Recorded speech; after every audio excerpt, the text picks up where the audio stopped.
Welcome back. All right, news of the day video for all you fine people on the internet for your Sunday, December the 15th. Starting things off at the top of the board with the Red Wings. Jonathan Berggren has been fined for a cross-check on Connor Dewar of the Leafs last night. So if you wanted a suspension, this way you're not happy. And if you don't think that it warrants a fine, you're not happy. And if you think fines should be more money, you're not happy. So, Department of Player Safety, there you go. But at any rate, yeah, Berggren's been fined. That's all that came out of a 15-game day yesterday. So in the comment section below, there's going to be a lot of what about this, and what about that. That's how that works. All right. Oliver Wahlstrom was claimed on waivers yesterday by the Boston Bruins. I'm not entirely surprised, and Boston is thinking that maybe they've found somebody who can help their power play. Their power play has not been good, and that's putting it mildly. So what they believe Wahlstrom can do for them, and he's young enough that he could still do this, that his shot could help that power play. And they want to put him in the bumper spot, and so, see what they can do to get him going. Wahlstrom really did need a change of scenery. It was not working out with the New York Islanders, so maybe it will work out in Boston. We shall see. Let me know your thoughts. Anything that can get more goals out of that team, anything that can really get that power play going would be welcome for me, again, as a Bruins fan, right? So there you go. Barzal and Pelech are set to return today for the New York Islanders against the Chicago Blackhawks. We'll see what that does to their record. They're winning enough games, getting enough points to stay in the hunt. Maybe getting Barzal and Pelech back will be what the Islanders need to start, stringing some wins together and get themselves above that playoff line, and maybe they'll be able to stay there. That downfall of the Rangers we've been watching has really opened up a spot in the East for somebody to grab that would be unexpected. So we'll see if the Islanders can be that team. Speaking of unexpectedly strong seasons, the Washington Capitals could get a boost from the return of Ovechkin. Ovechkin skated with the team today in a non-contact jersey, but he could travel with the Capitals on their upcoming road trip. I think they fly out tomorrow, and they haven't ruled out that Ovechkin could accompany them on the road trip.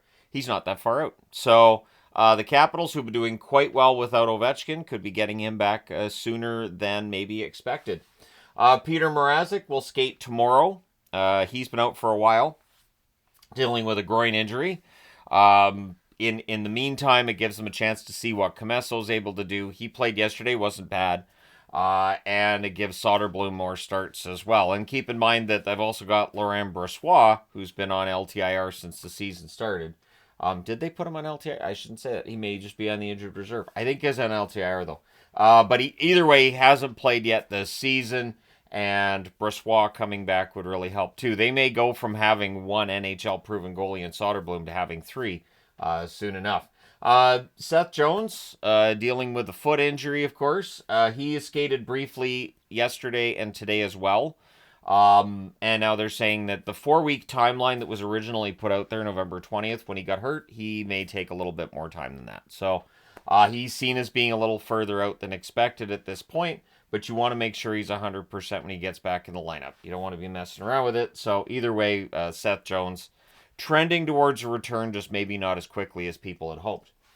Mosier placed on the injured reserve by the Tampa Bay Lightning, and he'll be reevaluated in Tampa. So he's seen as kind of day-to-day, open-ended right now. Whereas Hedman, upper body injury, he's missed the last 2 games for Tampa, and he's seen as being day-to-day as well. He skated yesterday, but didn't end up playing. So he's not that far out from playing. We'll see how many more games he misses for Tampa. The good news being Tampa played well in both games without him.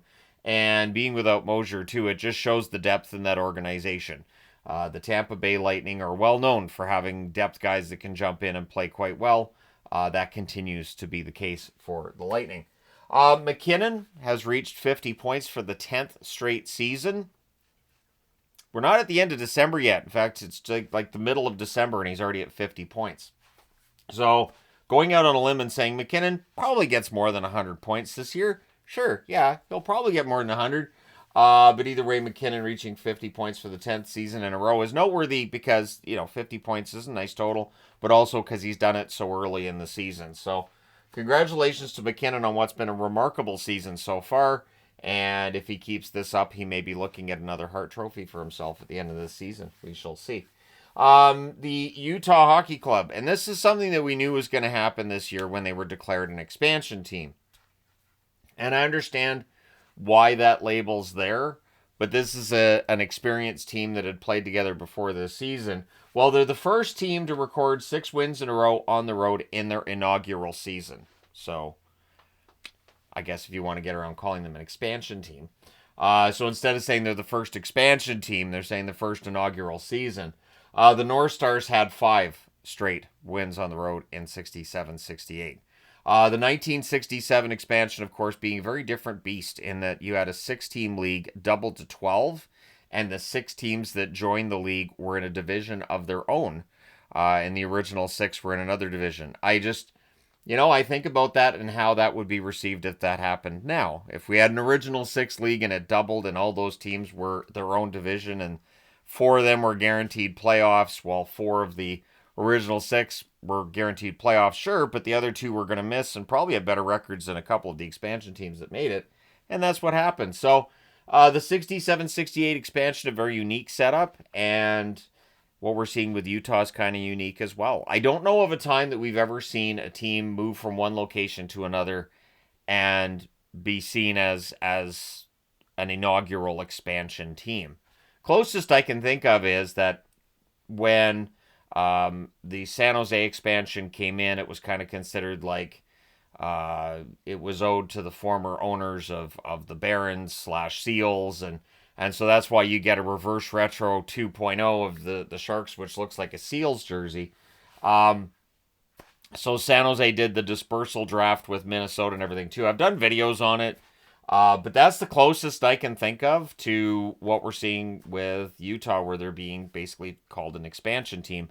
Sometimes not using that term. So inaugural season, I think, gets around expansion because they're saying they're not expanding right now. So it's a bizarre time to be an NHL fan, really, in all honesty.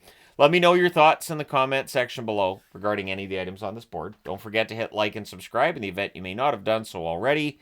Thank you guys so much for all your support as always. I will talk to you again soon.